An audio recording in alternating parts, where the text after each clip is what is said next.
194 run chase করার জন্য Sylhet strikers তাদের ওপেনিং ব্যাটার হিসেবে রাহিম কর্নওয়ালকে পাঠিয়ে দিয়েছেন।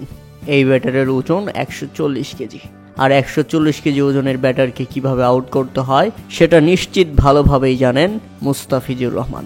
স্ট্রাইক প্রান্তে কর্নওয়াল আর বোলিং শুরু করবেন মুস্তাফিজুর রহমান। দৌড় শুরু করলেন, স্বাভাবিকভাবেই ডেলিভারিটি করলেন এবং স্ট্রেট ডেলিভারি ছিল।